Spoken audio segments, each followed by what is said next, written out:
नमस्कार, स्वागत है आप सभी का। और आज एक बहुत ही ख़ास एक ओकेज़न है जिसके लिए ये राउंड टेबल आप देख रहे हैं। हम हैदराबाद में हैं इस समय, जहाँ पर तेलंगाना गवर्नमेंट और कांग्रेस ने मिलकर एक भारत समिट का आयोजन किया है, जिसमें कि 100 से ज़्यादा देश यहाँ पर इकट्ठा हैं, उनके प्रतिनिधित्व हो रहा है। और उसके साथ साथ 450 के करीब डेलीगेट्स हैं, अलग अलग देशों से आए हैं। और सब ये सोच रहे होंगे कि आखिर ये इतना बड़ा आयोजन कांग्रेस क्यों कर रही है। और उसका एक ही जवाब है कि आपने देखा होगा, राहुल गांधी को अक्सर वो न्याय सम्मेलन, न्याय की बात करते हैं, तो उसी न्याय को एक इंटरनेशनल प्लेटफॉर्म पर लेकर जाकर इसका आयोजन किया जा रहा है। और इसके पीछे बहुत सारी बातें, उनको मैं बहुत ज़्यादा नहीं बोलूँगी। जितने भी चेहरे आज आप इस राउंड टेबल पर देख रहे हैं, वो किसी भी परिचय के मोहताज नहीं हैं। आपने उनको सब स्क्रीन्स पर देखा है। बहुत ही स्ट्रॉन्ग कंटेंट और बहुत ही स्ट्रॉन्ग प्रोग्राम्स के साथ ये सारे लोग आपने जितने भी देखे हैं। तो इसके पहले कि इसके बारे में हम बात करें, आज इसका मकसद ये था कि कुछ आज अपने मन की बात, मोदी जी वाले मन की बात नहीं, लेकिन कुछ अपने मन की बात कही जाए। और इसके पीछे का जो महत्व है कि आज इस ग्लोबल जस्टिस की बात कांग्रेस क्यों कर रही है, ये यहाँ पर जानना ज़रूरी है। तो इस समय हमारे साथ इस राउंड टेबल पर सारे जर्नलिस्ट के साथ गुरदीप सप्पल हैं, जो कि CWC के मेंबर हैं, कांग्रेस के एडमिन इंचार्ज हैं, और मल्लिकार्जुन खड़गे के करीबी हैं। तो मैंने सोचा, क्योंकि खुद वो एक मीडिया का उनका बैकग्राउंड है, तो आज गुरदीप इसके महत्व के बारे में समझाएंगे। और फिर हम जितने भी जर्नलिस्ट हैं, तो हमारे मन में जो भी विचार आएगा आज गुरदीप से, उसके बारे में हम चर्चा करेंगे। Gurdeep, over to you. शुक्रिया नीलू। आप सबके जो लाखों में व्यूअर्स हैं, और वो आज हैरान हो रहे होंगे कि सारे इकट्ठे कैसे एक टेबल पे बैठ के एक प्रोग्राम कर रहे हैं। और ये प्रोग्राम जो हमने किया समिट, इसका मकसद ही यही है कि एक तरह से सोचने वाले लोग पूरी दुनिया में वो इकट्ठे बैठे। क्योंकि दुनिया में पॉलिटिक्स दो तरह की मुख्य रूप से हो गई है, थी पहले भी ऐसे, लेकिन सोशल मीडिया के आने के बाद दो तरह की पॉलिटिक्स दुनिया में है। एक पॉलिटिक्स जो लिबरल पॉलिटिक्स है। लिबरल पॉलिटिक्स का मुख्य तौर पे एक कहना है कि हर एक आदमी के अधिकार हैं, हर एक व्यक्ति बराबर है, और हर एक व्यक्ति को अगर उसके अधिकार छीनते हैं तो उसको न्याय मिलना चाहिए। और लिबरल पॉलिटिक्स की एक ख़ास बात है कि वो शक्ति कहाँ से लेता है? वो शक्ति लेता है कि समस्या ढूंढते हैं, और नेता कहता है कि समस्या का जवाब मेरे पास है, और लोग उसको चुनते हैं। यानी सॉल्यूशन बेस्ड पॉलिटिक्स एक लिबरल पॉलिटिक्स होती है। लेकिन सोशल मीडिया के आने के बाद एक बहुत बड़ा परिवर्तन आ गया, क्योंकि सोशल मीडिया में भावनाएं भड़काना आसान है, सोशल मीडिया में मॉब क्रिएट करना आसान है, और एक तरह की पॉलिटिक्स है जो भावनाएं भड़काती है, एक दुश्मन तैयार करती है, उस दुश्मन के खिलाफ मॉब तैयार करती है, और उस मॉब के गुस्से से अपनी ताकत हासिल करते हैं। और ये पूरी दुनिया में हो गया है। ये पूरी दुनिया में इस तरह की पॉलिटिक्स जो आई है, जो पॉलिटिक्स अब बराबरी की बात नहीं करती, वो पॉलिटिक्स अब संस्थाओं की बात नहीं करती, वो पॉलिटिक्स अब लोगों के अंदर एक न्यायपरक समाज बनाने की बात नहीं करती। ये कोई बहुत छोटा सा एग्जाम्पल है कि 150 साल लगे दुनिया के अंदर लेबर लॉज को बनाने में, कि एक मजदूर को 8 घंटे काम करना चाहिए, उसको छुट्टी होनी चाहिए, उसका जो जीवन है वो केवल कमाई के लिए नहीं बना है, उसको अपने घर परिवार, अपने बौद्धिक विकास, सबके लिए टाइम चाहिए। इस पे एक कंसेंसस दुनिया में बन गया था।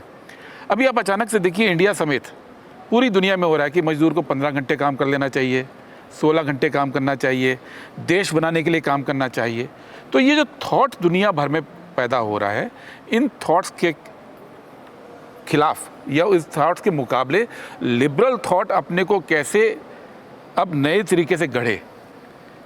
सोशल मीडिया की जो ताकत का गलत इस्तेमाल ये दूसरी पॉलिटिक्स कर रही है, उसके जवाब में लिबरल पॉलिटिक्स को कैसे चलना है, उसको लेकर ये सबमिट किया गया है। करीब 100 देशों की प्रोग्रेसिव पार्टीज़ के प्रतिनिधि यहाँ पे हैं। बहुत सारे क्लोज डोर सेशंस भी हैं, बहुत सारे थिंक टैंक्स भी हैं, बहुत सारे एक्टिविस्ट भी हैं, पत्रकार भी हैं। और ये कि शुरुआत है जो आने वाले दिनों में पूरे ग्लोबली हम इसको लेके जा रहे हैं। अलग अलग मुल्क इसको होस्ट करेंगे अलग अलग समय में, ताकि बैठकर अब जवाब खोजे जाएं।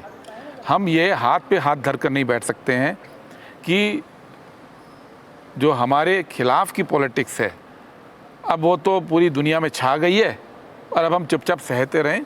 लिबरल पॉलिटिशियंस का ये कहना है कि अब वक्त आ गया है लिबरल और इंटेलेक्चुअल पावर को इकट्ठा करने का और जवाब ढूंढने का। गिरिजेश, हाँ संकेत, यू वांट टू स्टार्ट? आप कह रहे हैं कि लिबरल पावर को इकट्ठा आने का समय आ गया है। मैं आपसे एक सवाल ये पूछना चाहता हूँ कि उनको अब तक रोका किसने था? नहीं, ये भी तो एक सवाल हो सकता है ना, क्योंकि और इसी से जुड़ा हुआ एक और सवाल सप्पल साहब, आप कह रहे हैं प्रोग्रेसिव थिंकिंग आगे बढ़े, इस वजह से ये सेमिनार हो रही है, भारत समिट हो रहा है। देखिए, कंजर्वेटिव थिंकिंग के साथ क्या होता है कि in a weird way it unites, ठीक है, और प्रोग्रेसिव थिंकिंग के साथ सप्पल साहब ये है कि आप क्या सोच रहे हैं और मैं क्या सोच रहा हूँ, उसका फाउंडेशन ही ये है कि हम लोग भिन्न हैं, हम लोग अलग हैं। तो bye it's very nature it may not bring us all on the same platform. तो फिर यूनाइट आप किस चीज़ पर कर रहे हैं? ये सब कुछ फंडामेंटल इश्यूज हैं, मैं चाहूँगा अगर आप इनका संकेत जवाब। भाई, रोका किसी ने नहीं था। इनफैक्ट हम देखें तो रशियन रेवोल्यूशन के बाद और दूसरे विश्व युद्ध के बाद पूरी दुनिया के अंदर लिबरल फिलॉसफी का एक दौर आया, और लिबरल फिलॉसफी की एक खास बात है, वो सबके अधिकार की बात करता है, वो समाज के हर वर्ग के अधिकार की बात करता है, वो यहाँ तक कि पर्यावरण के अधिकार की बात भी करता है, वो जानवरों के अधिकार की बात भी करता है। और जब आप अधिकार की बात करते हैं तो आपको रिसोर्सेज देने पड़ते हैं। तो 60-70 साल लिबरल पॉलिटिक्स में ये हुआ कि आपने सबके अधिकार की बात की और रिसोर्सेज उसमें बांटे, और जब आप रिसोर्सेज बांटते हैं तो किसी किसी के रिसोर्सेज कम भी होते हैं। अब ये इतनी बड़ी दुनिया है कि इस पूरी दौर के अंदर ऐसा नहीं हुआ कि आपने सबका विकास करने की कोशिश की तो सब विकास कर गए, बहुत सारे लोग विकास में छूट गए। और अब वो दौर 2-3 जनरेशन के बाद लोगों को एक चुभता है बात कि हमारे रिसोर्सेज दूसरे को क्यों जा रहे हैं, और इसके खिलाफ जब सोशल मीडिया आया तो वो दूसरे को दुश्मन बना के दिखाना शुरू किया।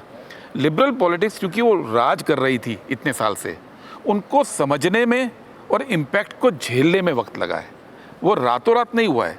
तो लिबरल पॉलिटिक्स का एक दौर चला इस दुनिया के अंदर, अब वो दौर बदला है। तो रोकने की बात नहीं है, रीअसेस करने की बात है, री इमेजिन करने की बात है। अब ये बात बिल्कुल सही है कि जो नॉन लिबरल पॉलिटिक्स में कहूँ, कंजर्वेटिव वर्ड शायद सही नहीं होगा, या फार राइट पॉलिटिक्स कहूँ, वो केवल भावनाओं की पॉलिटिक्स ज़्यादा करते हैं, भड़काते हैं।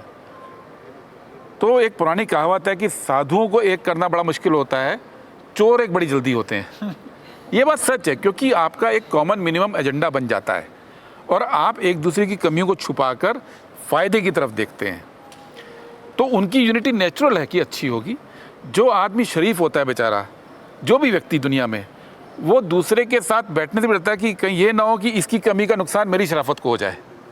ये पूरी दुनिया में होता है। तो साधुओं का एक होना बड़ा मुश्किल होता है, वो इनहेरेंट बात है। लेकिन ऐसा नहीं है कि इसके बीच में से जवाब नहीं खोजे जाते, पहले भी दुनिया ने जवाब खोजे हैं। और दोबारा से आप देखिए कि जब से लिबरल पॉलिटिक्स कमज़ोर हुई है तब से डिस्पैरिटी बढ़ ही रही है दुनिया में। वरना आप कभी सोच सकते थे कि यूएसए के अंदर कोई एक कैपिटलिस्ट आएगा और वो ये कहेगा मैं सबको हटा रहा हूँ, एलन मस्क, और उसके साथ सरकार खड़ी है। वो कहेगा कि मैं सबके अधिकार छीन रहा हूँ और सरकार खड़ी है।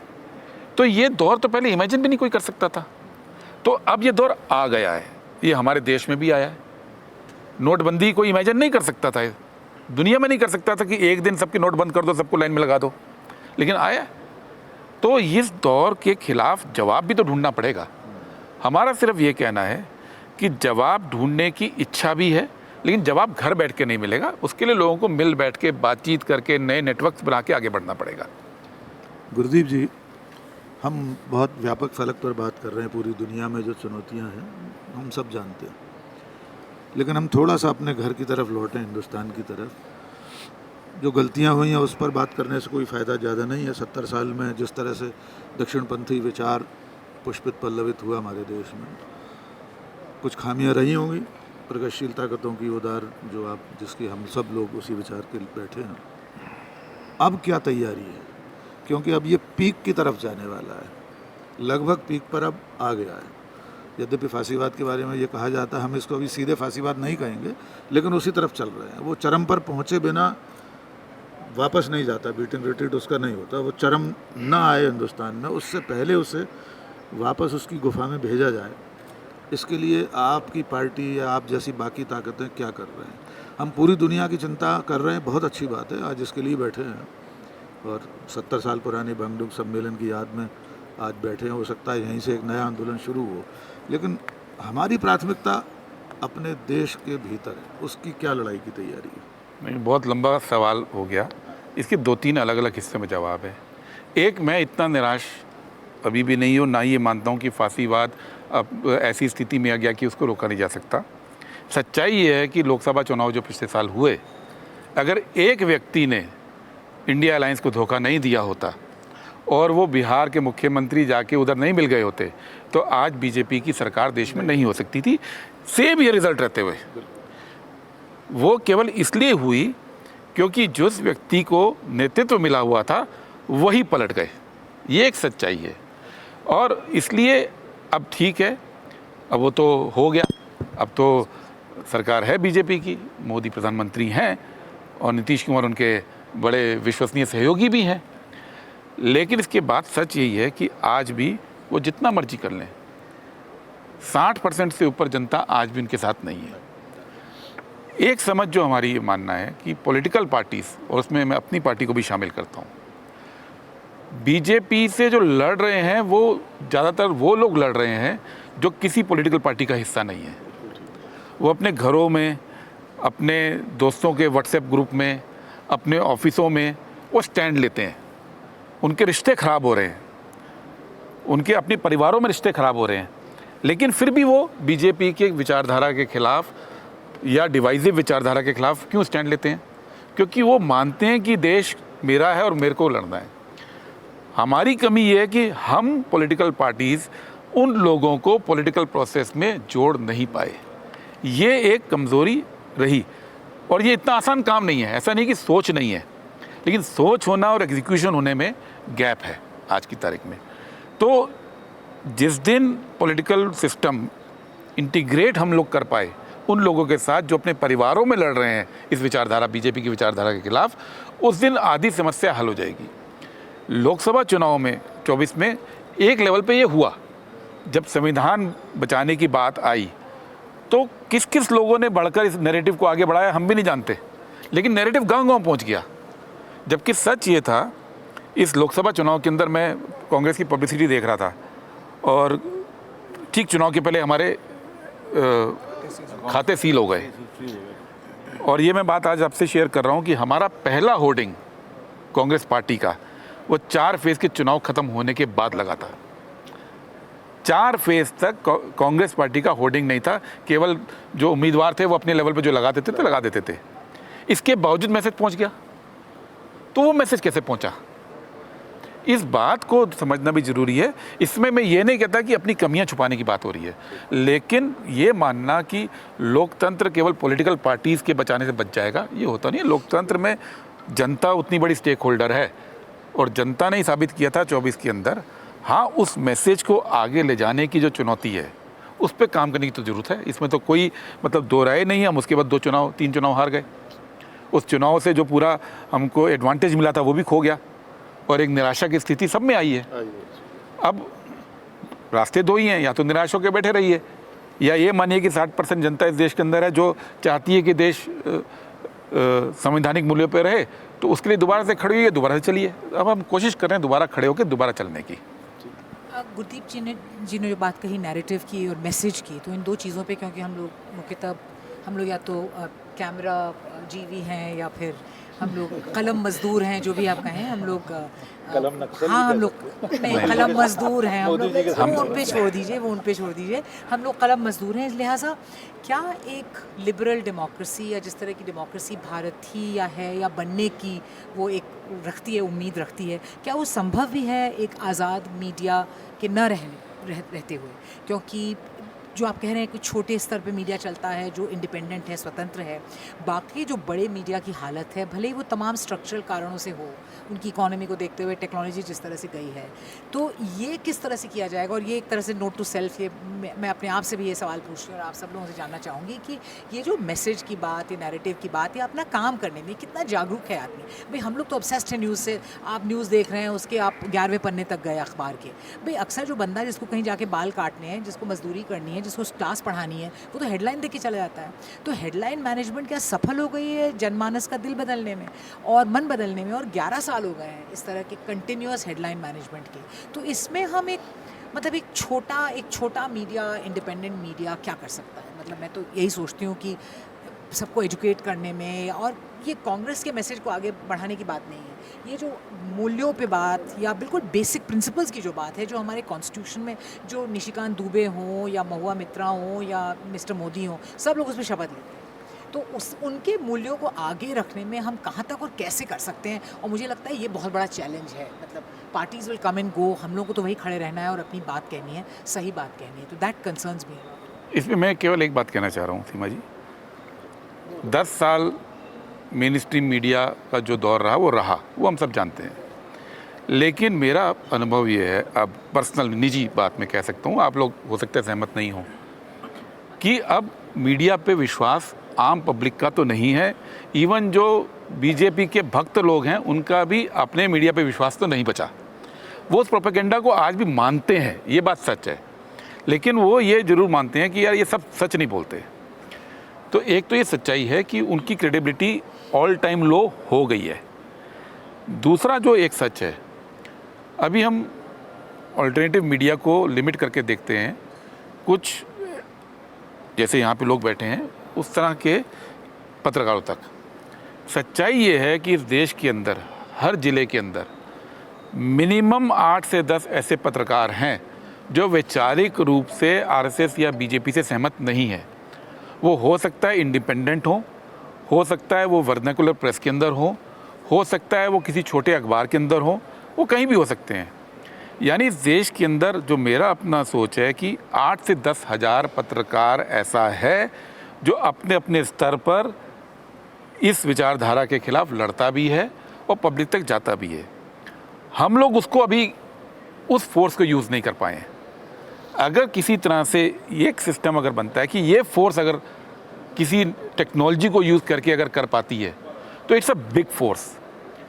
उसको कैसे करना है उसको अलग से भी मैं कभी बात करना भी चाहूँगा आप लोगों से भी, कि अगर हम ये जो लोकल पत्रकार की फोर्स है हमारी है, उसको नेशनल पर्सपेक्टिव जो पत्रकार देते हैं उनको जोड़ कर पाए तो आप हर घर में पहुंचते हैं, उनकी रीच भी होती है और हर व्यक्ति तक आज बीजेपी का मैसेज तो जाता है, लेकिन हर उस व्यक्ति के पास आप देख लीजिए उसका एंटी मैसेज भी जा रहा है।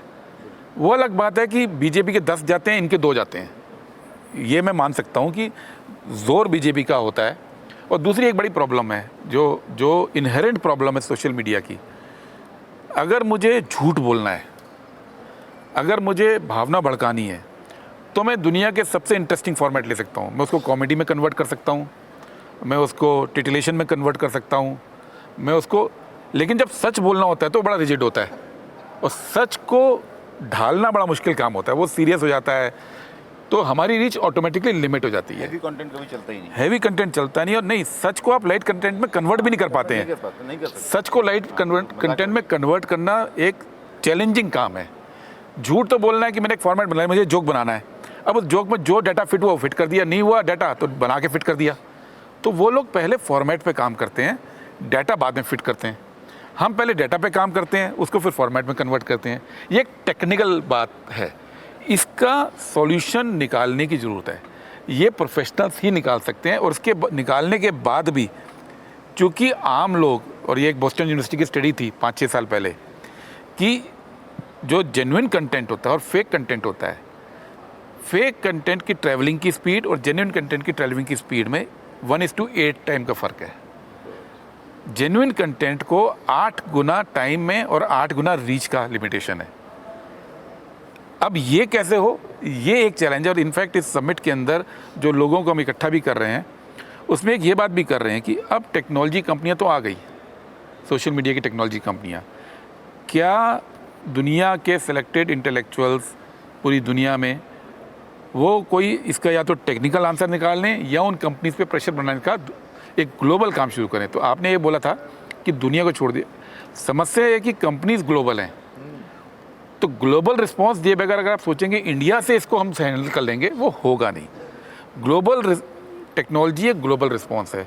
और एक जो सबसे बड़ी बात हो गई और जो अब लोगों को समझ में भी धीरे धीरे शायद आ रही है, ये टेक्नोलॉजीज कंपनी तो नेशन स्टेट को ही बदल रही हैं। इनके लिए ये तो चाहती हैं ऐसी दुनिया बन जाए जिसमें कि कोई जोग्राफिकल बाउंड्री ना हो। अभी तो देश जोग्राफिकल बाउंड्री में है, वो चाहते हैं वर्चुअल बॉर्डर्स के देश बने, क्योंकि वो कॉमर्स कंट्रोल कर रहे हैं। अब क्रिप्टो के नाम पे उनके पास करेंसी भी है, कल्चर वो कंट्रोल कर रहे हैं, लैंग्वेज वो कंट्रोल कर रहे हैं, कम्युनिकेशन वो कंट्रोल कर रहे हैं। तो एक नेशन को कंट्रोल करने के जितने भी माध्यम होते हैं वो इन कंपनीज के पास पहुंच गए हैं। इंटरनेट ने बाउंड्रीज तो वैसे ही खत्म कर दी तो हैं। अब इन Global कंपनीज को जवाब देने के लिए ये कोई एक देश या एक कांग्रेस पार्टी या कुछ जर्नलिस्ट मिलकर नहीं कर सकते। नहीं, उस पर बात हुई थी यूट्यूब में। तो मैं दो साल पहले एक्चुअली क्या हुआ था कि यूट्यूब ने एक न्यूज़ समिट की थी दिल्ली में।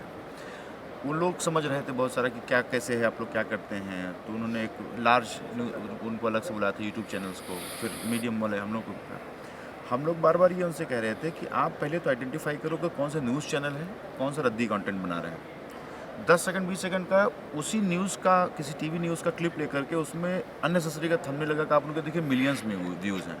हम इतनी मेहनत करेंगे, ये करेंगे, चार्ट बनाएंगे, एनालिसिस निकालेंगे, सब ढूंढ डांट के लाएंगे और वो चलेगा 50,000 60,000, चलेगा ही नहीं। हमने कहा था आप उनका कुछ अपने एल्गोरिथम में फिक्स करिए कि भाई ये न्यूज़ चैनल्स हैं, ये ऐसे ही हैं। ये वो सब लोग कह के गए। मेरा कहना ये है कि आपसे भी ये मदद की भाई यूट्यूब को कहें कि भाई कि आप पहले आइडेंटिफाई तो करो ना कि कौन कंटेंट क्रिएटर कैसा है, कौन इन्फ्लुएंसर कैसा है, उसकी कोई कैटेगरी बनाइए, उसका कुछ आइडेंटिफाई करिए कि भाई इनका कंटेंट जेन्युइन होता है, इनको दिखाना है। ये फर्जी कंटेंट का टीवी का क्लिपिंग लगा करके और थंबनेल लगा करके, अच्छा यूट्यूब को भी पैसा मिल रहा है तो उसको भी खुद दिखाई पड़ा है। वो हमारा चैलेंज वो है जो मैम कह रही थी, मैम चली गई एक्चुअली। मेरा कहना ये कि हमारा जो कॉम्पिटिशन है ना अभी टीवी से नहीं रह गया है। आपको याद होगा जब भाई रवि जी ने छोड़ा तो ये सब लोग मजाक उड़ाते थे, जो आज सारे वो लोग जो राइट विंग की पत्रकारिता करते हैं और आज फिर वो लोग भी यूट्यूब पे आ गए हैं। अल्टीमेटली उनको चिढ़ाते थे कि यूट्यूबर महोदय के, आपको याद होगा खूब सब ट्वीट करते थे। आना सबको यूट्यूब पे ही है। व्यूअर का जो बात आप कहे मैं आपके साथ सहमत हूँ। न्यूज़ का ग्राफिक्स और झकझक म्यूज़िक और ये सब ब्रेकिंग न्यूज़ देखने के शायद टीवी देखता हूँ, लेकिन आज भी आज डेट में मानता हूँ कि चाहे वो कोई भाजपाई हो चाहे कोई नॉन भाजपाई, उसको अगर न्यूज़ देखनी, समझना है, एनालिसिस समझनी, कुछ और सोचना चाहिए तो वो देखता यूट्यूब ही है। वो भले ही इधर का देखे या उधर का देखे, उसको सूचना जो इन्फॉर्मेशन जो मिल रही है वो यूट्यूब से ही मिल रही है। टीवी उसको कुछ नहीं दे रहा है। टीवी ब्रेकिंग न्यूज़ दे रहा है, सिर्फ ग्राफिक्स दे रहा है, बड़े बड़े म्यूज़िक दे रहा है, आग निकल रही है, वो ये दिखा रहा है। तो मुझे ऐसा लगता है कि हमारा कंपटीशन यूट्यूब पे ही है, राइट विंग और लेफ्ट या जो लिबरल मीडिया आप कह लीजिए, तो हमारा कंपटीशन अब वहाँ आ गया है। मैं इतने कहना है। मेरा एक सवाल था सर, आपने 8-10 हज़ार ऐसे लोगों का जिक्र किया जो ज़िला स्तर पर या उससे भी नीचे तहसील के स्तर पर इंडिविजुअली काम कर रहे हैं और अपने लेवल पे बहुत अच्छा काम कर रहे हैं, और इससे भी बहुत बड़ी संख्या में ऐसे लोग हैं जो सोशल मीडिया पर इन्फ्लुएंसर के तौर पर अपनी राय रखते हैं और सच के लिए लड़ाई लड़ रहे हैं, संविधान को, लोकतंत्र को बचाने के लिए प्रयास कर रहे हैं। उन सब लोगों की ओर से सवाल है मेरा ये कि कई बार होता ही है कि उनको अक्सर किसी तरह की जो दिक्कतें अपने परिवार में, अपने समाज में, दोस्तों के बीच में झेल रहे हैं वो तो है, कई बार सरकारों की ओर से प्रताड़ना का और इस तरह की दिक्कतों का सामना करना पड़ता है, खासतौर पर जब लीगल एक्शन कोई हो उनके खिलाफ। और ऐसे में आमतौर पर ये देखा जाता है कि वो बिल्कुल अकेले खड़े होते हैं, उनके परिवार के लोग दौड़ रहे हैं जमानत कराने के लिए। तो उनकी ओर से मेरा ये सवाल है कि क्या ऐसा कोई मैकेनिज्म या ऐसी कोई कोशिश है, आप चूँकि कांग्रेस पार्टी के CWC मेंबर हैं, तो क्या कांग्रेस पार्टी मुख्य विपक्षी दल होने के नाते लोकतंत्र को, और ये चूँकि लोकतंत्र का एक बड़ा मजबूत आवाज़ भी है और हथियार भी हैं, इनको बचाने के लिए कोई इस तरह का कोई उपक्रम है, कोई कोशिश है क्या? बिल्कुल है। इनफैक्ट ये बात मेरी अलग अलग कुछ लोगों से पिछले 1 साल में हुई भी है। राहुल गांधी जी से भी लगातार डिस्कशन हुआ है। कांग्रेस का जो एक लीगल डिपार्टमेंट है वो अभी तक ये काम करता था कि कोर्ट में रिप्रेजेंट करना, सुप्रीम कोर्ट में ज़्यादातर चीज़ों को, कॉन्स्टिट्यूशनल कोर्ट में जाना, PIL पे काम करना, इस तरह के काम हम लोग करते आए। अभी जो उनको मैंडेट दिया गया है, अभी डिपार्टमेंट नए सिरे से गठन हुआ है और मैंडेट ये दिया है कि हर ज़िले में अब लीगल सेल गठित किया जाए, और उसका मैंडेट ही यही है कि जिन लोगों को इस तरह से सताया जा रहा है उसको आप फ्री लीगल हेल्प कैसे दें। अब समस्या क्या हो गई थी पीछे, हमने जब ये शुरू किया तो बहुत सारे, अब मैं नाम लेना उचित नहीं है, लेकिन बहुत सारे लोगों की हमने मदद की, लेकिन अब वो मदद हमेशा टॉप दिल्ली के वकीलों से ले रहे थे, और मामला होता था वो कहीं उज्जैन में है या कहीं है ना, तो वहाँ के लॉयर्स ही वहाँ का केस लड़ सकते हैं। तो ये अनुभव पिछले 1-1.5 साल में हुआ, और अब ये मैंडेट दे दिया है बुलाकर, और अगले 2-3 महीनों के अंदर उनको ये बोला गया है कि राज्य स्तर पे आप पहले तो लीगल डिपार्टमेंट बना लीजिए और उसके बाद जिला स्तर पे बनाना शुरू कीजिए। क्योंकि पहले हमारी अप्रोच क्या थी शुरू में पॉलिटिकल पार्टीज़ की, मैं कांग्रेस की बात नहीं कर रहा हूँ, कि डिजिटल मीडिया को आप मदद कर दो फाइनेंशियल, और बहुत सारी पार्टीज़ करती रही इन्फ्लुएंसर्स के नाम पे। अब वो ज़रूरत लोगों को है भी नहीं। अब डिजिटल मीडिया में जो एस्टेब्लिश्ड लोग हो गए वो अपना काम चला रहे हैं, और दूसरी बात है कि वो ये भी नहीं चाहते हैं कि मैं किसी पॉलिटिकल पार्टी से लूँ, ये भी एक सच है। अब हम सेकंड स्टेज में जब गए तो हमको ये लगा है कि मदद जो चाहिए वो लीगल चाहिए, लड़ने में मदद चाहिए। 6 महीना लगेगा हमको, मैं ये नहीं मानता कि 100% हम लोग इसको कवर कर पाएंगे, लेकिन मेन केसेस में शुरू में तो हम लोग इसको करेंगे। ये ब्रीफ बहुत क्लियरली दे दिया गया है और इस पर काम शुरू हो गया है। पिछला मेरा प्रश्न था, और अब ये प्रस्ताव एक है, हो सकता है आप लोग इसको ऑलरेडी कंसिडर कर रहे हो इस तरह की कोई चीज़, कि बहुत सारे ऐसे लोग हैं जो यही 8-10 हज़ार लोग या और कुछ इस तरह के लोग, जिनके पास में बहुत तकनीकी जानकारी नहीं है, एक अच्छा वीडियो किस तरह से बनाया जाए, न्यूज़ किस तरह से, तो क्या कोई इनके प्रशिक्षण के बारे में या इनकी थोड़ी कैपेसिटी बिल्डिंग, खासतौर पर टेक्निकल कैपेसिटी बिल्डिंग के लिए कुछ किया जा सकता है क्या? देखिए, मेरा ये मानना है कि जो लोग डिजिटल मीडिया का इस्तेमाल कर रहे हैं टेक्निकली तो बड़ी जल्दी सीख जाते हैं। अनुभव हमारा ये है, उनको टाइम लगता नहीं है, यूट्यूब ट्यूटोरियल देख के दोस्तों से पूछ के हो जाता है।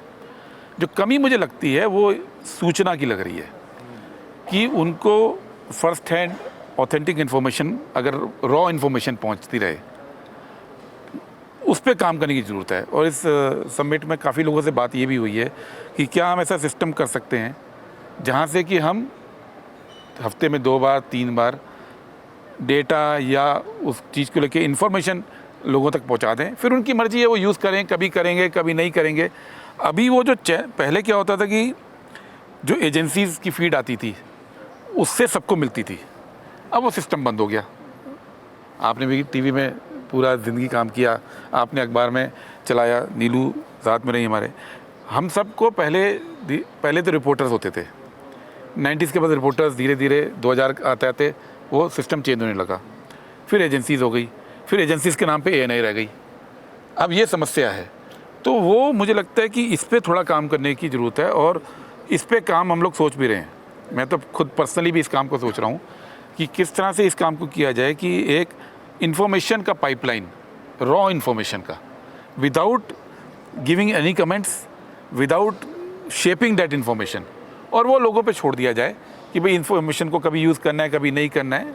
ये एक काम तो लीगल वाला एक काम, और रॉ इन्फॉर्मेशन की पाइपलाइन क्रिएट करना, ये 2 काम मेरी समझ में मुझे लग रहा है। इसमें मतलब आप लोगों के अपने इसमें सुझाव भी आमंत्रित कर रहा हूँ मैं। ये दोनों चीज़ें बेहतर हैं। राजीव जी कह रहे हैं, तो उसमें राजीव जी समस्या ये है कि अगर कांग्रेस पार्टी जिला स्तर के पत्रकारों को इस तरह ट्रेनिंग देने लगेगी, पहले दिन से ही उन पर ठप्पा लग जाएगा माथे पे एकदम से। इसलिए कभी भी कांग्रेस पार्टी को ये काम नहीं करना चाहिए। मेरा सूचनाओं का उन तक माध्यम लगातार निरंतर प्रवाह बना रहे। ज़रूरत, कल भी हम लोग जो आपसे बात कर रहे थे, वो हो जाए पर्याप्त। वो कब उसे यूज़ करेंगे, किस तरह करेंगे, ये उसकी विवेकाधिकार है उसका।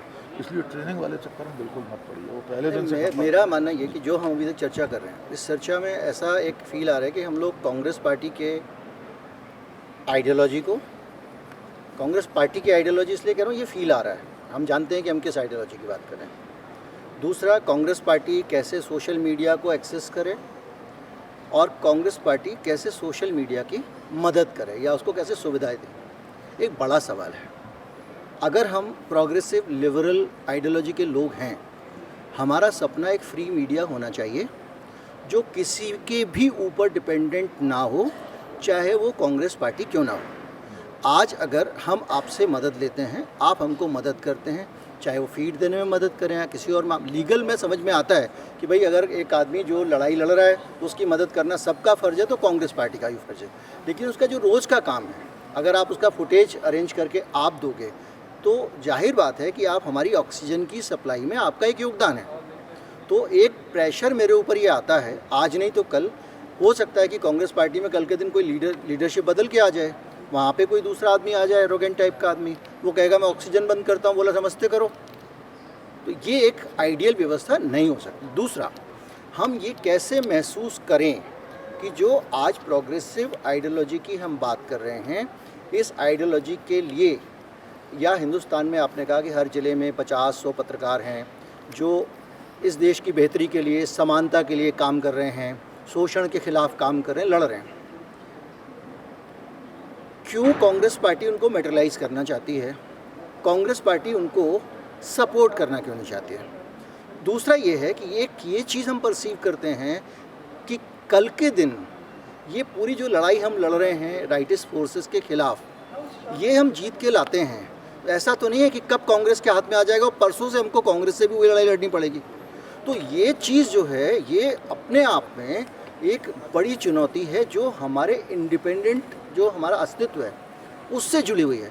हम सुविधा तो ले लेंगे, हमको बड़ा अच्छा लगेगा कि भाई सप्पल साहब हमको फीड दे रहे हैं, या सप्पल साहब जैसे आपने बताया कुछ लोगों को पैसे दे देते थे, तो हमको बड़ा अच्छा लगेगा। मैं पैसे नहीं दे देता, मैंने दूसरी पार्टी को बोला कि पॉलिटिकल सिस्टम के अंदर ये होता था, सब पार्टीज करती थी, तो वो मैंने किसी को नहीं दिया भाई। मतलब कुल मिला के ये अगर कुछ कोई ले रहा है, मैं कैसे मान के चलूँ? देखिए आज मेन स्ट्रीम मीडिया की जो दुर्गति है उसकी वजह क्या है?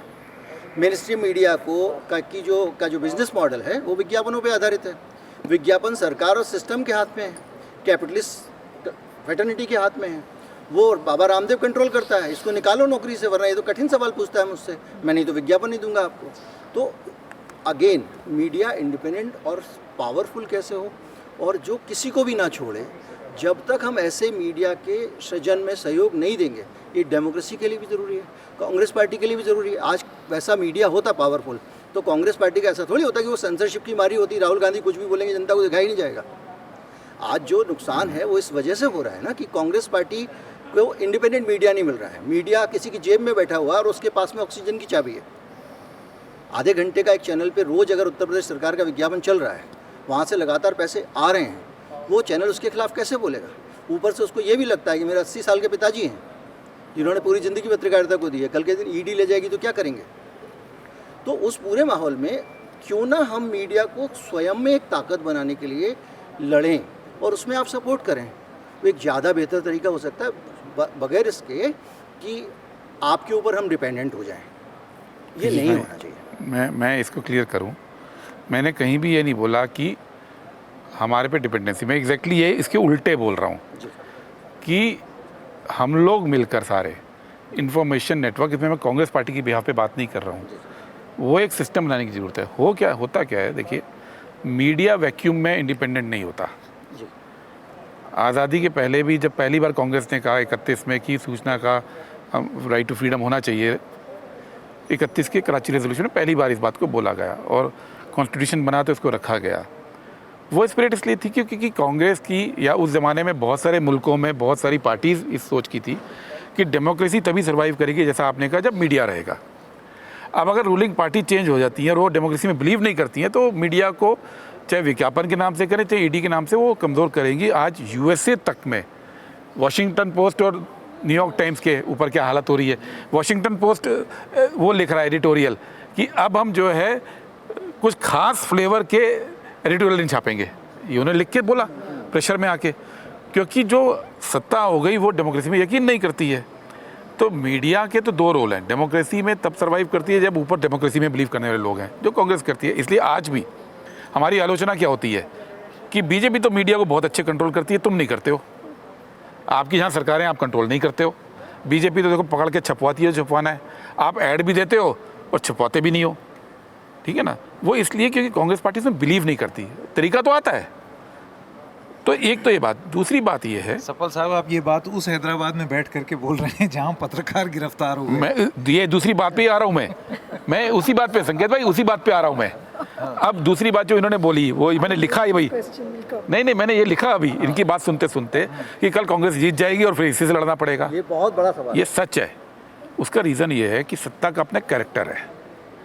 सत्ता का कैरेक्टर, कोई भी आपकी आइडियोलॉजी हो, उसका एक पावर, एक नशा होती है। और मीडिया को फोर्थ पिलर बोला इसलिए जाता है क्योंकि वो कैरेक्टर पे अंकुश लगाना है। अगर मीडिया अंकुश नहीं लगाएगा हमारे राज में भी, तो कल मैं भी हो सकता है, तो मैं भी ऐसे ही बिहेव कर सकता हूँ ना, क्योंकि उस सिस्टम के अंदर जो पावर आती है तो वो हम उम्मीद भी करते हैं। अब ठीक है, जब आप को क्रांति करनी है तो उसकी कॉस्ट पे करनी पड़ती है, लेकिन ये बात मैं कभी नहीं कहता हूँ कि हम सब मिलकर या सारे पत्रकार मिलकर कल ऐसी गवर्नमेंट लेंगे जो कांग्रेस लेड होगी और उसमें उनका फिर बड़ा सुकून की ज़िंदगी होगी। हो सकता है फिर वहाँ लड़ना पड़ेगा, पर this is precisely what democracy is all about ना। और लड़ते भी थे सारे लोग लड़ते रहे। हाँ, तो मैं यही कह रहा हूँ, तो डेमोक्रेसी का नेचर वही है। तो ये गारंटी, बेंगलोर में जब अपन लोग सब बैठे थे, मैंने संकेत यही हुआ, जब यूपीए की सरकार थी, मैं नवभारत का 10 साल संपादक रहा, 8 साल नई दुनिया का संपादक रहा, एक भी घटना यूपीए सरकार की कोई नहीं पता। मैं फेसबुक पे लिखता हूँ, चैलेंज है, मेरे काम पर रिसर्च करो जाके, एडिटोरियल पहले पेज पर न लिखे हों ऐसी एक घटना नहीं है, 2G 3G कुछ भी। तो हमारा काम हम फिर करेंगे। मैं एक फ़र्क प्राइम मिनिस्टर, मैं एक फ़र्क बता देता हूँ, एक फ़र्क है बस सत्ता के उसके में कैरेक्टर में। बीजेपी के अंदर अगर कोई पत्रकार के साथ जुल्म हुआ और बीजेपी का कोई कार्यकर्ता, बीजेपी का कोई लीडर उस पर ऑब्जेक्ट नहीं करेगा, वो कहेगा ठीक किया। हमारे यहाँ जब होता है, अगर कोई मिसयूज़ करता भी है तो सबसे पहले हमारे अपने लोग उसको ऑब्जेक्ट करते हैं, हमारे लीडर उससे क्वेश्चन पूछते हैं और उसको भुगतान भी करना पड़ता है उस नेता को, वो बाहर दिखे ना दिखे। इन चीज़ों को लेके क्वेश्चनिंग पार्टी के अंदर करने का एक ऑटोमेटिक सिस्टम होता है, क्योंकि उसमें इस चीज़ की परमिशन नहीं है। इसका मतलब ये नहीं होता है कि जो चीज़ परमिशन नहीं है वो होगी नहीं, होती तो रहेगी। अब वो रोबोट नहीं है ना, इंसान है, और परिस्थितियाँ अलग होती है। कई बार जो चीज़ नज़र आती है वो होती नहीं है कई बार। अब ये स्ट्रगल तो हमेशा ही चलेगा भाई। आपका सबसे बड़ा स्ट्रगल यही है, ये हमेशा चलेगा, कि जो होता है वो दिखना भी चाहिए। सप्पल साहब देखिए, क्योंकि हम मार्केटिंग में नहीं पॉलिटिक्स में है, प्रॉब्लम हमारी है। वो मार्केटिंग में, हम पॉलिटिक्स में है। बहुत देर से सवाल नहीं सप्पल साहब देखिए, आपने कहा, मैं पहले एक ये जो बात हुई अभी, मैं एक सुझाव देता हूँ। एक बात मैं बताता हूँ कि भागलपुर कांड हुआ था। भागलपुर कांड का सबसे अश्वनी सरीन के नाम से जाना जाता है कि अश्वनी सरीन ने उसे किया। तिहाड़ जेल वाला वो अलग है। धौलपुर में जो अब खुलासा हुआ था कि महिलाओं का एक बाजार लगता है कमला वाला, तो वो कमला को खरीद के लेके आया। लेकिन ये सारी चीज़ें छोटे अखबारों में पहले छपी थी, जो वहाँ के लोकल अखबार थे, जो 100, 200, 500 कॉपी छपते थे या 1000, 2000 तक थे। अभी 2014 के बाद एक ट्रेंड शुरू किया कि मोदी जी ने सबसे पहले उन छोटे अखबारों का जो 1000, 2000, 500, 200 छपते थे, उन सब का गला घोट दिया। उनको कितना मिलता था? उनको अखबार छापने भर का पैसा जब कांग्रेस की सरकारें थी तो सूचना विभाग से मिलता था, विज्ञापन मिलता था, और इवन मतलब दूसरी स्टेट का भी विज्ञापन किसी दूसरे स्टेट में मिल जाता था यदा कदा। 26 जनवरी, 15 अगस्त और 2 अक्टूबर ये ऐसे 3 ओकेजन थे जब ये विज्ञापन सबको मिलता था। मोदी जी ने ये सबसे पहले ये लाइन बंद की, क्योंकि सूचना जो आती है, फर्स्ट हैंड इन्फॉर्मेशन जो आती है, वो वहाँ से आती है। बिल्कुल सही। सेम काम आज की तारीख में जो काम छोटे अखबार कर रहे थे, वो यूट्यूबर्स कर रहे हैं। उनमें यूट्यूबर्स में कुछ संकेत हो सकते हैं, कुछ हरिशंकर जोशी हो सकते हैं, ये थोड़ा अंतर हो सकता है, कुछ राकेश पाठक जी हो सकते हैं, कुछ गिरजेश हो सकते हैं। लेकिन उनके साथ दिक्कत ये है कि वो, आप अगर उनकी कुछ मदद करना भी चाहेंगे तो बहुत खुददार लोग हैं, वो आपकी मदद आसानी से लेंगे नहीं। लेकिन खुददार लोगों की भी मदद का एक तरीका होता है। जैसे कि बीजेपी का एक अलग पैटर्न है। बीजेपी में तो व्हाट्सएप यूनिवर्सिटी में जो पोस्ट फॉरवर्ड होती हैं, जो उनके आईटी सेनानी हैं, वो जो ट्विटर पर लिखते हैं, हाँ बिल्कुल सर, वो आईटी सेनानी है सर उनके, तो वो लिखते हैं, ट्विटर में लिखते हैं, फेसबुक में चिपका देते हैं, और एक पोर्टल है, वो बाकायदा पेड है। मेरे पास एक बार एक व्यक्ति आया, बोला मेरा फेसबुक अकाउंट ब्लॉक हो गया है। तो मैंने कहा क्या तुम कुछ ऐसी उल्टी सीधी चीज़ें पोस्ट कर दी थी क्या, या ऐसी देखते हो क्या किया आपने? बोले कुछ नहीं, मैं तो बस सीधा सीधा जो आता है मेरे पास में वो मैं उसमें कट पेस्ट कर देता हूँ, या वो फ़ोटो चिपका देता हूँ, या वो वीडियो पोस्ट कर देता हूँ। तो मैंने कहा क्या आता है? बोले वो सर आता है 7,000 रुपये मिल जाते हैं मुझे। वो सज्जन आदमी है, स्टेशनरी की दुकान करता है। बोले आजकल दुकानें स्टेशनरी की कम चलती हैं तो मुझे मिल जाते हैं। तो उनका एक इतना बड़ा मकड़जाल है, वो उतना पैसा आपके पास कोई अडानी अंबानी उस लेवल पर आपकी सपोर्ट करेगा भी नहीं, उनके पास में फंड है। तो लेकिन उसके बाद भी बहुत सारे तरीके ऐसे होते हैं कि आप ऑक्सीजन की सप्लाई कर सकते हैं, और वो विदिन, मतलब ये नहीं है कि आप कोई पैकेट पहुंचाएं उनके यहाँ। मान लीजिए गिरजेश जी का चैनल है, आप उन्हें $500 की कहीं से सुपर चैट आती है तो वो तो सुपर चैट आती है, वो एक तरीका है। बस मैं इससे ज़्यादा कुछ नहीं कहूँगा। अब मैं दूसरी बात पर आता हूँ। सवाल है, आपने कहा कि चोर एक हो जाते हैं और साधु जो है एक नहीं हो सकते, लेकिन साधु के वेश में जो चोर आ गए हैं उनके खिलाफ, मतलब अब तो चोर और साधु में आप कैसे डिफरेंस करेंगे? हाँ भाई, जो साधु हैं वो साधु हैं क्या? वो आप ठग की बात कर रहे हैं ना? नहीं तो फिर ठग की बात करते करते आप साधु की बात कर रहे हैं। नहीं सर, दरअसल दोनों में कितना समानता है? ध्यानी जी, आपसे ज़्यादा कौन जान सकता है ना? आप एक व्यक्ति के नाम के आगे हा लगा दें तो आप उसकी हकीकत जान जाएंगे, और नाम ले दें तो आप भगवान को याद करेंगे। इससे ज़्यादा मैं और क्या प्रतीकों में कहूँ? तो ये चीज़ें हैं। तो वो कैसे आप कह सकते हैं कि वो नहीं कह सकते कि साधु कौन है, चोर कौन है। आज बहुत पारदर्शिता नहीं है उसमें, बहुत भीनी सी दीवार है जिसमें आप साधु और चोर को डिफ्रेंशिएट कर सकते हैं। दूसरा, मैं नैरेटिव की बात करना चाहता हूँ। कांग्रेस जो है और जितने भी प्रोग्रेसिव हैं वो नैरेटिव सेट करने में बहुत अपूर्ण है, अक्षम है। अब कश्मीर की घटना हुई, पहले दिन एक नैरेटिव सेट किया गया। उन्होंने हिंदू पूछा, धर्म पूछा, जाति नहीं। उन्होंने धर्म पूछा, जाति नहीं पूछी। फिर उसे एलोब्रेट भी किया उनके सेनानियों ने कि पूछा हिंदू हो लेकिन जाति नहीं पूछी। फिर अलग अलग तरीके से एलोब्रेट किया। तो ये सीधा सीधा मतलब सब लोग समझ सकते हैं जो थोड़ा सा रखते जो हैं। कास्ट सेंसस मांग रहा है उस पर निशाना हाँ, लग रहा है। कास्ट सेंसस वालों पर निशाना लगा रहे हैं।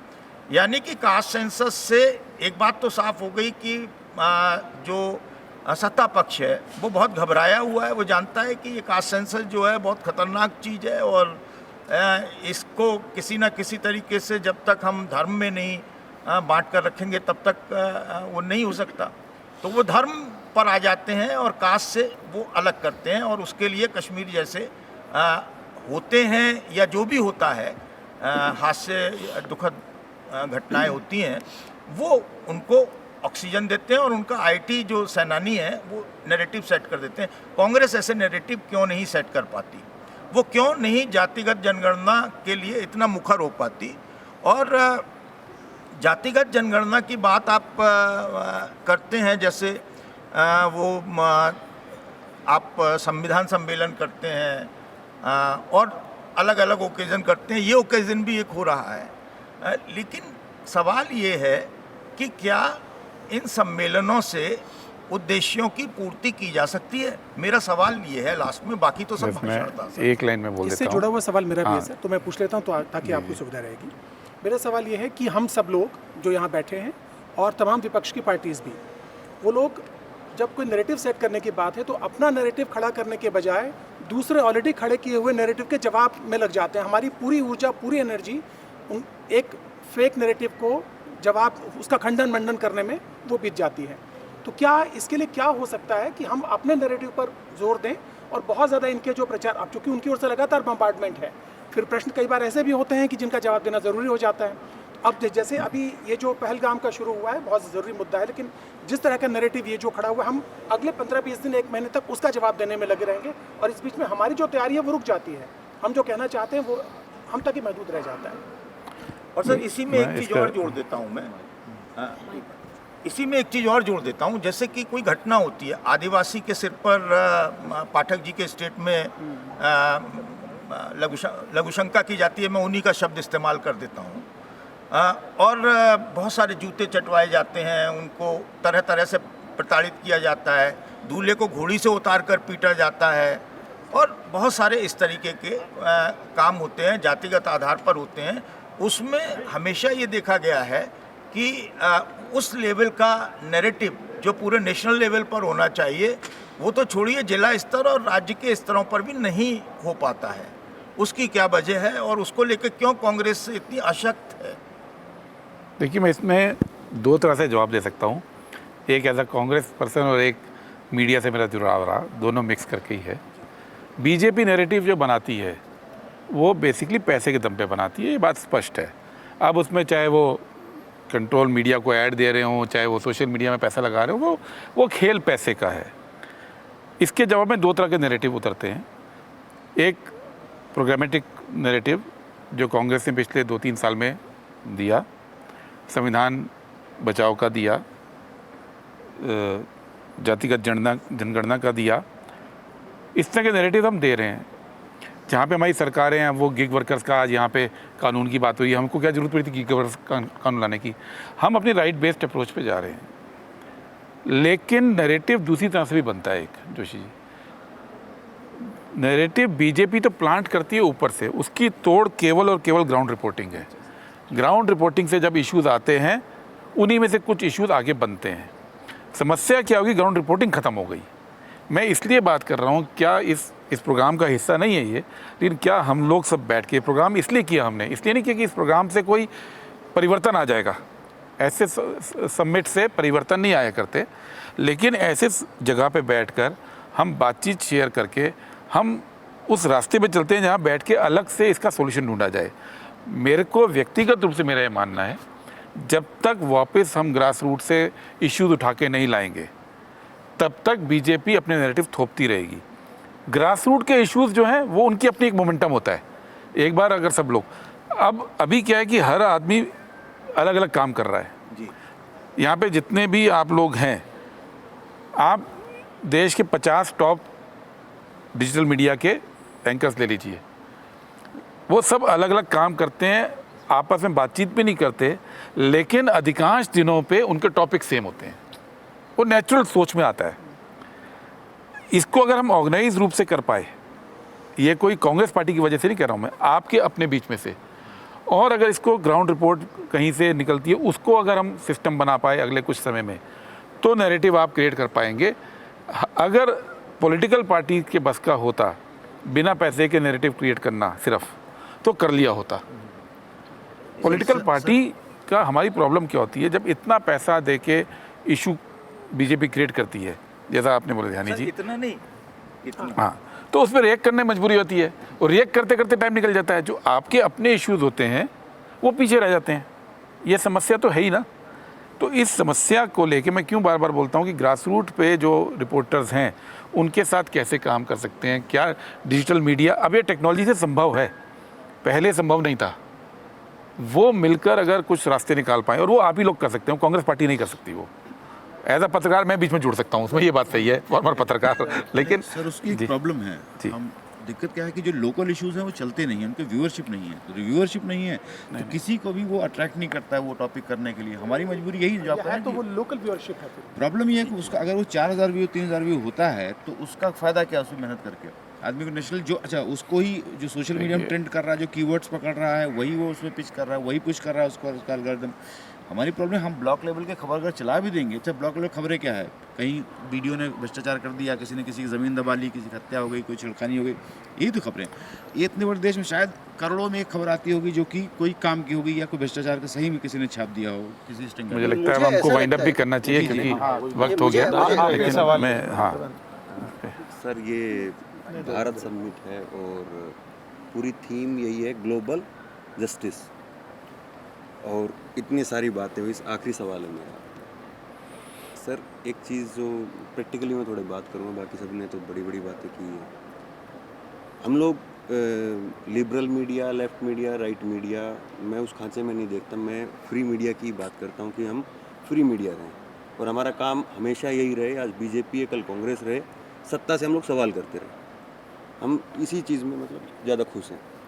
और पैसे की जैसे बात आई, तो पैसे से भी हम लोग ठीक ठाक हैं और बहुत ज़्यादा हमारे खर्चे भी नहीं है कि कल को हम लोग अपना घर नहीं चला पाएंगे। दूसरी जो बात यहाँ पे निकल के आई कि कहीं पर कोर्ट कचहरी हो रही है, थाने हो रहे हैं, तो वहाँ पे आप लोग मदद कर रहे हैं कुछ और, तो वो लाठी डंडे भी या हमले भी या अपने परिवारों को गाली दिलवाने वाली बात, वो भी हम लोग झेल रहे हैं।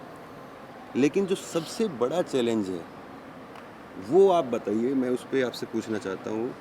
ये जो डिजिटल प्लेटफॉर्म है, आज हमारा है, संकेत सर का है, गिरजेश सर का है, ये एक रात में कोई भी हैकर आता है, हैक करके बंद हो जाता है। अभी गिरजेश जी जो हैं उन्हीं का चैनल वो बंद हो गया। अब वो चैनल बंद हो गया, हमारी जो आइडेंटिटी है वो जीरो हो गई। अब कल को या तो हम लोग अपने घर चले जाएं, अपने खेत में काम करना शुरू कर दें, या अपनी और कोई नौकरी ढूंढें, या फिर दोबारा जीरो से शुरुआत करें। और उसमें सबसे बड़ी बात ये है, अब मैं कई नाम मैं इसमें ले सकता हूँ, और इस मतलब करीब करीब जो है वो 50 के करीब चैनल ब्लॉक हो गए। मैं ये पूछता हूँ कि अभी गिरजेश जी का ही मामला है, अभी ये लास्ट वीक का ही मामला है, कांग्रेस की तरफ से क्यों नहीं अप्रोच होती है? अब जैसे पैसे की बात हो रही थी, अब राजीव सर हैं, वो कोई प्रोफेशनल नहीं है, वो अपना काम करते हुए एक आपको एड ऑन चीज़ें कर रहे हैं, और लोगों को एक ये लगता है कि पता नहीं राजीव जी को कांग्रेस क्या दे रही है, या धर्मेंद्र को क्या मिल रहा है, संकेत सर को पता नहीं क्या मिल रहा है। इस समिट में बुलाया गया तो कितना रुपए दे करके बुलाया गया। और मैं तो लोगों को, जब लोग मेरे से इस बात पर डिबेट भी करते हैं, मैं कहता हूँ कि भाई पैसे से ही बिकना होता तो बीजेपी से ले लेते, उनसे ज़्यादा पैसा तो सत्ता में है वो, और जाहिर सी बात है कल कांग्रेस सत्ता में रहेगी तो कांग्रेस के पास में ज़्यादा पैसा होगा, तो जो सत्ता में होता है उससे बिक जाते। मैं सवाल ये पूछ रहा हूँ सर डायरेक्ट, इतनी सारी बातें हुई, मैंने पहले भी इस बात को कहा, हम लोगों पे जो सबसे बड़ी तलवार है, जब वो तलवार गिरती है, जब उससे हमारा पूरा घर एक रात में टूट जाता है, खंडर खंडर हो जाता है, तब आप लोग क्यों नहीं आते हैं?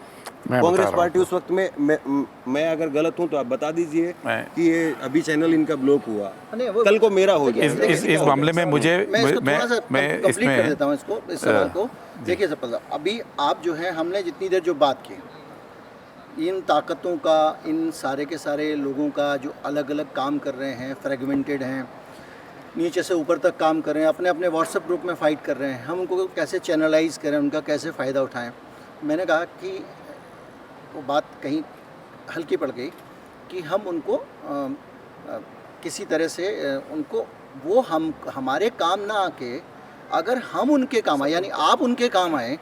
अगर पूरी जर्नलिस्ट फैटर्निटी खड़ी हुई थी जब मेरा चैनल बंद किया गया, कांग्रेस पार्टी की तरफ से किसी आदमी का कोई ट्वीट क्यों नहीं आया? आपस में हम ही लोग लड़ रहे थे। क्या आपको ये लगता है, क्या आपको ये लगता है, मैं ये अपने लिए नहीं कह रहा हूँ, क्योंकि जो जितना समर्थन मुझे मिला वो मेरे लिए काफ़ी था, और उससे मुझे मुक्त हो गया, मुझे कोई डिप्राइव नहीं रहा मैं आपके समर्थन का।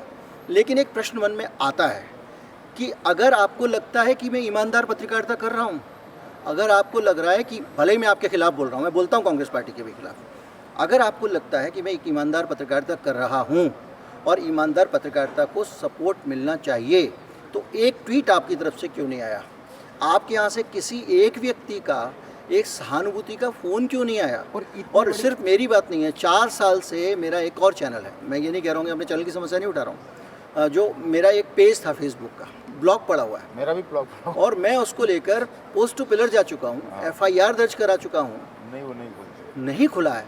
तो कहीं ना कहीं आप बात तो करते हैं कि मीडिया को इंडिपेंडेंट होना चाहिए, लेकिन जो इंडिपेंडेंट मीडिया है उसकी जब चुनौतियाँ सामने आती हैं, हम लोग रिसोर्सेज में तो कमज़ोर लोग ही हैं ना। हमारे पास ना तो फौज है, ना हमारे पास संगठन है, ना पार्टी है, हमारे पास एक सच का साथ है, और उसके कारण जो लोग हमको पसंद करते हैं वो लोग हैं। तो ऐसी स्थिति में अगर आप, मैं ये नहीं कह रहा हूँ आप हमारी मदद करें, लेकिन आपको नहीं लगता कि आपकी जिम्मेदारी बनती है कि आप लोगों के साथ खड़े हों, उनको सपोर्ट करें? हम ये नहीं कह रहे हैं कि आप हमारे को एक रिसोर्स चैनल दे दीजिए। अब हम नहीं चाहते कि ऑक्सीजन आपके पास रहे, हम चाहते हैं ऑक्सीजन अपने पास रखें, हम खुली हवा में सांस लेना चाहते हैं। लेकिन जब एक भाई दुर्लभ प्रजातियाँ होती हैं, अंडमान निकोबार में नहीं जाने देते ना आप किसी को, क्योंकि आपको कुछ ऐसे आदिवासी रहते हैं जिनको आप सुरक्षित रखना चाहते हैं, तो ऐसे ही हम लोगों की सुरक्षा के लिए हमको गौरैया समझ लीजिए। मैं आपको बताता हूँ। मैं जब स्वराज एक्सप्रेस चैनल चला रहा था, नीलू वहाँ पे थी, हमारी रोज़ 1-2 स्टोरीज जो है वो 3 मिलियन 4 मिलियन व्यूज़ उसके पहुँच जाते थे फेसबुक पे। एक दिन अचानक हुआ कि सारी स्टोरीज सिंगल डिजिट में 8 व्यूज़, 7 व्यू, 6 व्यू हो। हम लोग बड़े परेशान हुए, भाई हो क्या गया। फिर मैंने अपने रिसोर्स यूज़ करके, जान पहचान यूज़ करके पता किया, तो एक पता लगा फेसबुक का एक इन्वेस्टिगेशन यूनिट है पोलैंड में जो ये चीज़ों को इन्वेस्टिगेट करती है। मैंने वहाँ लिखा, उसको 6 महीना मैंने फॉलोअप किया। 6 महीने के बाद उन्होंने मेरे को इन्वेस्टिगेट करके रिपोर्ट दी।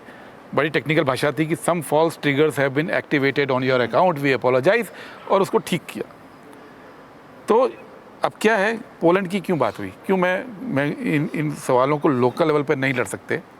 ये ग्लोबल कंपनीज हैं ब्रिजेश जी, इसमें कांग्रेस क्या सारा इंडिया अलायंस आपके साथ खड़ा हो जाता, उनकी सेहत पर कोई फ़र्क नहीं पड़ता है। वो गवर्न कहीं और से होती हैं, उनकी पॉलिटिक्स कहीं और से गवर्न हो रही है दुनिया के अंदर। इसलिए इन कंपनीज से निपटने के लिए जब तक अलायंसेस नहीं बनाएंगे हम ग्लोबल लेवल पे, हम इस लड़ाई को नहीं लड़ सकते। ये बात वहीं से शुरू भी हुई थी, मेरे अपने खुद के अनुभव से शुरू हुई थी कि मेरे साथ काम किए हुए 2 दोस्त वो फेसबुक में ऊंचे ओहदे पे थे, तो मुझे रास्ता मिल गया। फिर मेरे को ये था, लेकिन ये रास्ता हर एक को नहीं मिल सकता। अच्छा, अब मेरा जो कहना है, कांग्रेस पार्टी का सवाल अलग है, इसमें आपका व्यक्तिगत केस अलग है। इंस्टीट्यूशनली ये कंपनीज इतनी बड़ी हो गई हैं कि जब तक आप जैसे लोग प्रोफेशनल्स, और मैं उस काम को इस समिट में क्यों ये बुला रहे हैं, उस काम करने के लिए, जब तक दुनिया के 5-7 हज़ार जो इस तरह के लोगों का नेटवर्क नहीं बनते हैं, जब तक वो प्रेशर नहीं डालते हैं, ये कंपनीज आज आप किस दिन पूरा ही बंद कर देंगे पता भी नहीं चलेगा। अभी तो देखिए सबके मन में डर है ही, और डर एक तरफ तो कंपनीज का डर है, एक तरफ वो नए बिल्स आ रहे हैं उनका भी डर है। ठीक है, कब वो बंद कर देंगे, इनसे लड़ने के लिए लोकल लड़ाई नहीं लड़ी जा सकती, ये मैं कह रहा हूँ। और इसीलिए मैं इस बात को कह रहा हूँ कि ये चर्चा के बियॉन्ड मैं आपसे सहमत हूँ। मैं इस बात को अप्रिशिएट करता हूँ कि आप एक ग्लोबल नेटवर्क बनाना चाहते हैं, ग्लोबल प्रेशर क्रिएट करना चाहते हैं, और कोई तरीका नहीं है आपके पास, जस्ट एनवायरनमेंट हो पूरी दुनिया में, न्यायपूर्ण वातावरण हो। समय हो गया है, लेकिन मेरा पॉइंट एक छोटा सा है कि अगर मेरे कहने पे सरकार नहीं गिर सकती तो क्या मैं जंतर मंतर पे धरना भी नहीं दूंगा? नहीं, क्या मैं अपने बीच के एक व्यक्ति की जिसकी मुझे लगता है कि समाज को ज़रूरत है, मुझे नहीं है, क्या मैं उसके साथ सॉलिडरिटी इसलिए नहीं दिखाऊंगा कि इस लड़ाई में हम नहीं जीतेंगे जब तक कि हमारे पास 50 आदमी ना हो?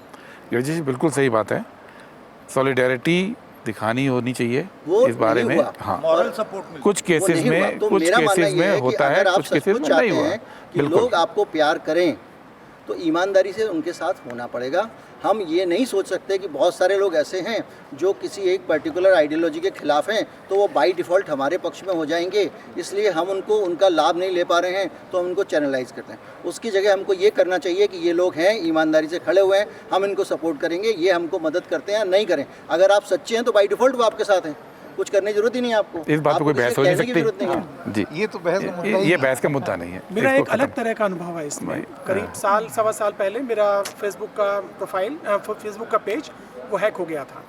करीब 1.5 लाख से ऊपर उसमें ये हैं फॉलोअर्स थे। तो बड़ा संकट, इतनी मेहनत के साथ में खड़ा किया उसको, उससे सारा का सारा ऑर्गेनिकली बना हुआ, अगर आपने किसी तरीके से इस्तेमाल करके बनाया होता तो। लेकिन वो फिर मैं थोड़ा बहुत हैरान हुआ, कोशिश करता रहा कि एक्सपर्ट से बातचीत की, कोई सोल्यूशन नहीं निकला। उसके बाद फिर एक दिन मैंने वहाँ पर फिर वो अपना संकट डाला फेसबुक पर ही, और सोशल मीडिया टीम से, कांग्रेस की सोशल मीडिया टीम से एक मैडम है, उन्होंने मुझसे संपर्क किया।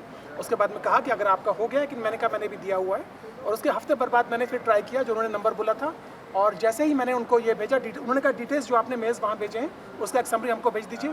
समरी भेजा, 2 घंटे के अंदर अंदर मेरा अकाउंट मेरे पास वापस आ गया था। तो दोनों तरफ से होता है, लोग भी मैंने ये बोला कि कई मामलों में हमने किया, कई मामले छूट गए, ये बात सही है, लेकिन छूटने नहीं चाहिए, ये बात भी सच है। जी, बस अब एक आखिरी सवाल गुरदीप मैं आपसे करूंगी, और उसके बाद मैं वाइंड अप कर रही हूँ शो, क्योंकि Bharat summit is the occasion why we are talking, और ये एक टर्निंग पॉइंट बताया जा रहा है कि ये एक टर्निंग पॉइंट है। और मैं यहाँ एज ए जर्नलिस्ट मैं ये मान रही हूँ कि अगर 2 दिन के बाद जो भी डेलिब्रेशंस हम लोग कर रहे हैं, मे बी कुछ बदलाव की ओर हम निकलेंगे। और क्योंकि हमने मीडिया से रिलेटेड बहुत सारी बातें की हैं, तो मैं आपसे अगर 2-3 लाइनों में पूछना चाहूँ कि हम किस तरीके का बदलाव देखेंगे। सिर्फ ये बातचीत तक सीमित रहेगा, क्योंकि मैं पिछले साल कर्नाटका में भी गई थी, जहाँ पर कर्नाटका गवर्नमेंट ने प्रोग्राम किया था, हम सब बहुत सारे लोग वहाँ गए थे।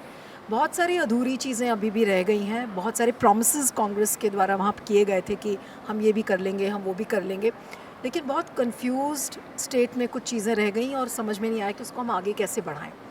भारत समिट के बाद यहाँ से हम क्या बदलाव देख सकते हैं, और क्योंकि हम सब डिजिटल प्लेटफॉर्म से हैं, तो किस तरीके के एक्सपेक्टेशंस हम रखें। और हम ये फिर से कह रहे हैं कि we don't want any financial help from the Congress, but we need a moral support, we need a support by which we can reach out to the party.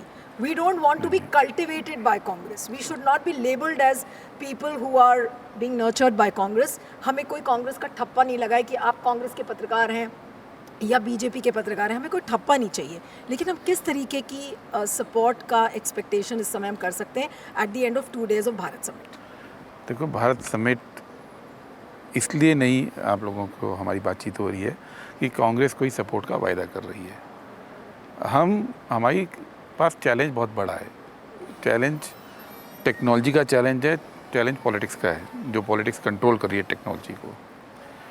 मेरा सिर्फ सबमिशन आप लोगों को ये है कि डे टू डे प्रोग्राम्स तो होते रहेंगे, वो तो चलते रहेंगे, लेकिन इस इशू पे कि ये लार्जर इशू को एड्रेस कैसे करना है, इसको अलग से बैठ के बातचीत की प्रक्रिया शुरू करनी चाहिए। पहली बात तो ये है, रास्ता किसी के पास नहीं है, रास्ता खोजने की ज़रूरत है।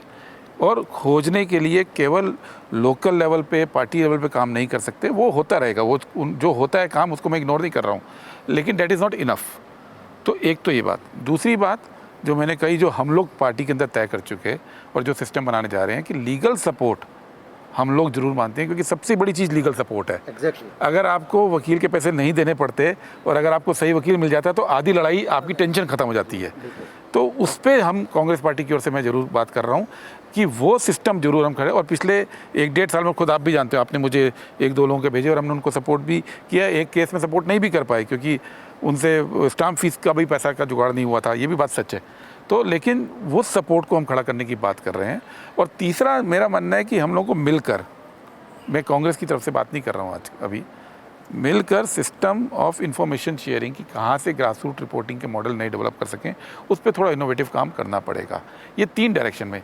एक कंक्रीट बात कि लीगल सपोर्ट कांग्रेस पार्टी आपको देगी, वो हम इंश्योर करेंगे। उसके लिए मैं खुद कॉन्टैक्ट पर्सन भी हूँ आपके लिए, कोई दिक्कत नहीं है, वो ज़रूर करेंगे। लेकिन इसके बियॉन्ड ना तो आंसर हमारे पास हैं, ना कांग्रेस पे हैं, और ना मैं सोचता हूँ कि किसी एक के पास हो भी सकते हैं। तो ये मेरा बस एक रिक्वेस्ट है। और फिल्म आई थी, उसके साथ खत्म करते हैं सर, उसके नाम के साथ, अगर आपकी बात पूरी होगी। जी,